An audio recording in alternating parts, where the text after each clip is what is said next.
So, siyempre, pero bago lahat, meron pa. Ano? Ano yan? Ay, oo. Bali nga, mamaya kakantahin ko yung song ko, I Can't Give Any More. Under Star Music ito. Yun yung pinopromote ko na actually streaming po ito sa Spotify. So actually mada-download po ito. Dalawa may music doon? May music pa siya yan? Oo. Yeah. So ito yung bago? Yes, mamaya kantahin natin. Kakantahin natin mamaya. Yes. So pero meron pa rin. After ng kakantahin, meron pa rin tayo sa finale. Yes, Tatlong of kanta, course. meron pa mga gagawin.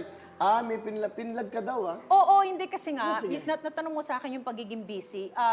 Ngayon, ang pinagkakabisihan, since lahat naman tayo nakakulong sa ating mga kanya-kanyang bahay, nakapagawa ako ng ng vlog. Kung kailan ako tumanda, ngayon pa ako gumawa ng vlog. Kaya nag-create ako ng bago kong YouTube channel, yung Lani Misalucha, The Nightingale. Yun po yung aking official YouTube channel mo, ang? Yes. YouTube channel, my official YouTube channel is Lani Misalucha, The Nightingale. Diyan po makikita yung mga vlogs ko, andyan yung mga parody, andyan yung mga dati ko pang mga nire-recall na mga dating mga concerts, at saka ang aking Facebook page. So, yan po, sana po mapuntahan nyo at nandun pa yung mga iba kong songs. Pero nakakatuwa, Miss Lani, you know what? Siya ay meron TV show sa GMA7, The Clash. Yes. Pero siya under naman ng Star Music. Correct. Ng kabilang channel. But anyway, with yung, kung mamarapatin niyo, gusto ko lang humingi ng respeto kay Atty. Gozon, Mr. Duabit, Mr. Yalo, at sa buong ng GMA. Alam mo, sa panahon na to, siguro wala na munang kompetensya. Walang ratings. Ang ABS-CBN po ay nag-plug.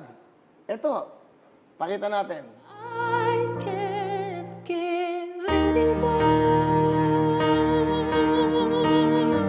I can't give anymore. Ang ibig kong sabihin po, pinlag siya ng ABS-CBN, pinlag po ng ABS-CBN ang Wawawin sa GMA7. Maraming salamat, Well, di ba, ito yung time na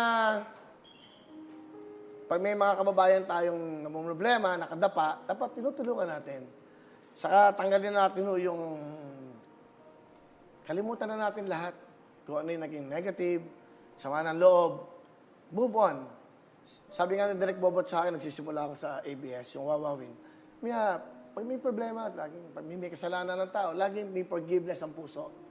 Sana maayos na yan, sana patuloy ulit.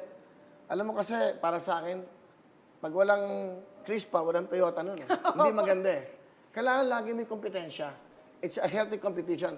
Hindi ka gagaling pag wala kang kinakalaban na tinatawag na mas magaling eh. Ang paggaling ng isang tao, that there should be a competition. May Gary, may Martin. Di ba? Sabi na, may Regine, hindi, it's not a competition. Pero ito yung nagbibigay. Pag pinagsama mo to, diyan mo pinapasaya ang bawat Pilipino. Correct. Ako, ang feeling ko dito, sana maayos. Galing din naman ako dyan. Etong Wawawin, to be honest with you, dyan nagsimula ang Wawawi, naging Willing-Willy, naging Wawawili, tapos andun pa rin Wawawin. Pero dyan ako nagsimula Dala-dala ko. Para lang akong isang OFW na lumipat ng mga iba-ibang bansa. Di ba? Na ganun natapos na yung kontrata ko dito, punta naman ako dito. Correct. Ang pinaka-importante po, forgiveness. Pagdasal natin na sana lahat maayos. Maayos lahat. Di ba? Maganda rin yung may napapanood kayo ng maraming programa na nakapagbibigay ng saya. Hindi lang naman isang taong pinapasaya natin. 110 million Filipinos ang nanonood sa atin. Hindi lang sa Pilipinas, buong mundo pa. Importante yun, kapuso, kapamilya, kapatid, sino ka man, dapat isa lang. Pinapasaya mo ang bawat Pilipino. Pinaparamdam mo yung tunay na pagmamahal mo.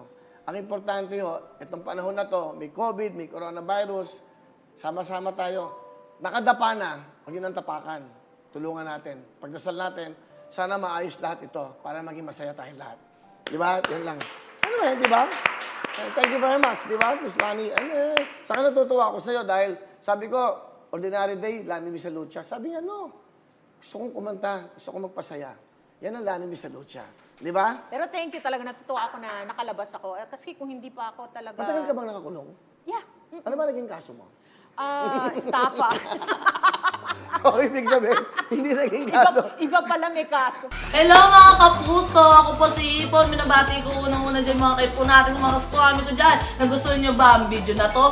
Marami pa kaming inanda para sa inyo. Mag-subscribe lang sa Wawawin YouTube channel. Tsaka, don't forget to hit the, the bell button para lagi kang updated. Yun lang!